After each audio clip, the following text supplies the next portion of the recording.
আমি এখনই ফোন করছি।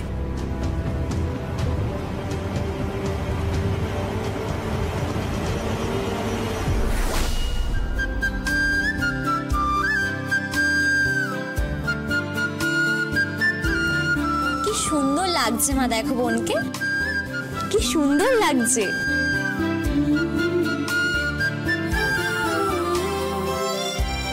সুন্দর তো লাগবেই, কারো নজর যেন না লেগে যায়। মা, কি? আমি একবার সার্থক বাবুর সঙ্গে কথা বলতে চাই। তুই বাবু বাবু বলছিস কেন? ও গো হ্যাঁ গো বল।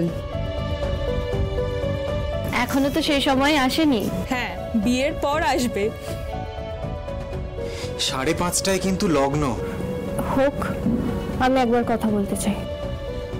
ঠিক আছে, আমি ডেকে দিচ্ছি। ওই তো সার্থক বাবু।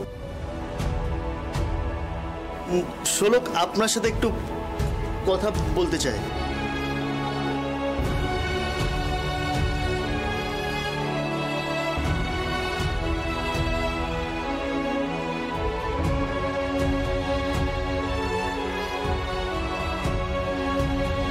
কি কথা বলবি?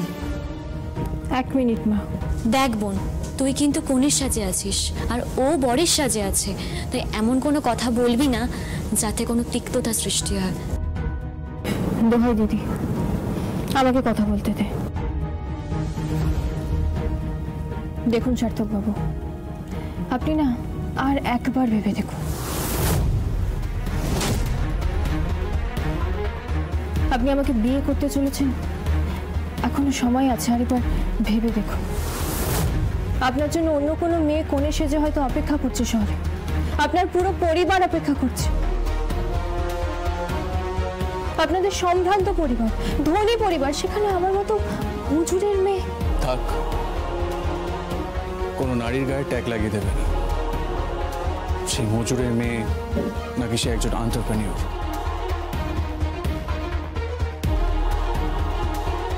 নাকি সে একজন পাইলট, নাকি সে একজন ক্যাব ড্রাইভার, নাকি সে একজন ডক্টর, ইঞ্জিনিয়ার। মাথায় রাখতে হবে তুমি একজন নারী, একজন নারী যাকে আমি ভালোবাসি।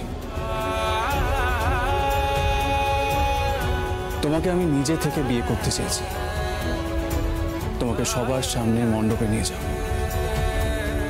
তোমার সিঁথিতে সিঁদুর পরিয়ে দেব, তারপর তোমাকে আমার বাড়িতে নিয়ে যাব। আর সেখানে যাতে তোমার কোনো রকম অসম্মান না হয় তার দায়িত্ব আমার।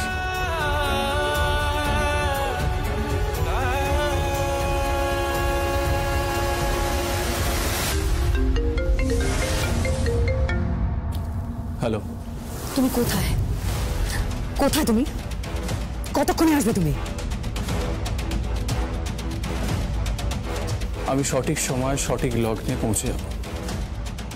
সার্থক, তুমি বুঝতে পারছো না, এখানে লোকজন অলরেডি আসা শুরু করে দিয়েছে। আমরা রানীর জন্য পালকির ব্যবস্থা করেছি।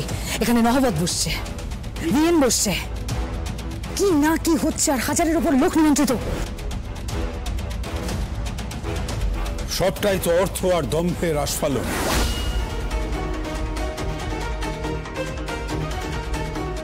প্লিজ ড্যাড, প্লিজ আজ না। আজকে এখানে একটা বিয়ে বাড়ি, তোমার ছেলের বিয়ে। ওই যে মেয়েটা, ওই যে দেখতে পাচ্ছ, ও তোমার মেয়েরই তো মতো, কোণের সাজে বসে আছে। তোমার ছেলের সাথে তার বিয়ে হবে আজকে। হ্যাঁ, সে তো চাপিয়ে দিচ্ছ। তোমরা সবাই মিলে সম্পর্কটাকে জোর করে চাপিয়ে দিচ্ছ। দোহাই তোমার, আজকের দিনটা অন্তত মুখটা বন্ধ রাখতে পারো কি? দোহাই তোমার, তোমার কে আজকে এখানে কোনো প্রয়োজন নেই।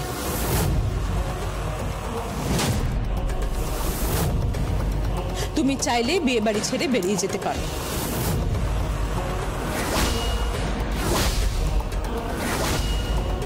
দরকার নেই তোমার।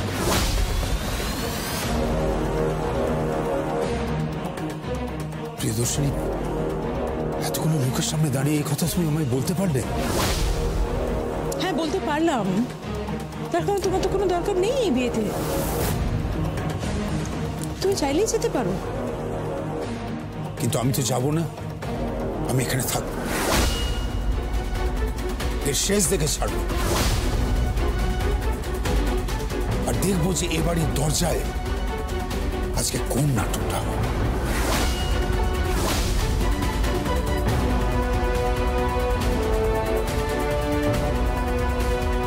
নাটক? What do you mean? কোন নাটকের কথা বলছো আদিত্য? ধৈর্য ধর, একটু ধৈর্য ধর, দেখো আজ এখানে কোন নাটকটা হয়।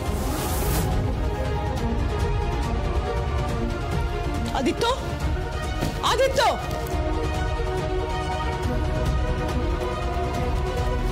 আঁচল ফোনটা আমাকে দাও। সার্থক তুমি কোথায়? মা আমি ফিরবো, তুমি চিন্তা করো না, লগ্নের আগেই আমি ফিরে যাব। কিন্তু অনেকটা পথ সার্থক, আসতে সময় লাগবে তোমার। আমি আসছি, আমি সঠিক সময় সঠিক লগ্নে ওই বাড়ির দরজায় গিয়ে পৌঁছবো।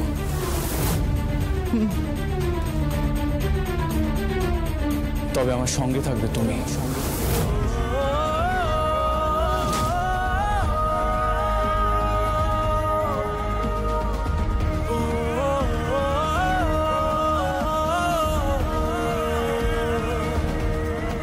কি হলো? কি হলো? ও কি আসছে? আসছে রানী, ও আসছে, ও আসছে। আমার কেমন একটা খটকা লাগছে। আদিত্য কেন এই কথাটা বলল? বাড়ির দরজায় নাটক হবে?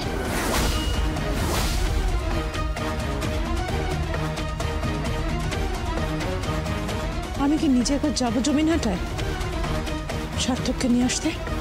না মম, কি বলছো নাকি তুমি? তুমি এখন গিয়ে ফিরবে কখন? ফিরতে ফিরতে তো রাত হয়ে যাবে অনেক। তুমি চিন্তা করো না মম, সার্থক যখন বলেছে ও চলে আসবে, লগ্নের মধ্যে ফিরে আসবে, ফিরে আসবে, তুমি চিন্তা করো না প্লিজ। আচ্ছা একবার সঞ্জয় ভাইয়াকে কল করে দেখলে হয় না? হ্যাঁ ঠিক বলেছে, দাও ফোন করো।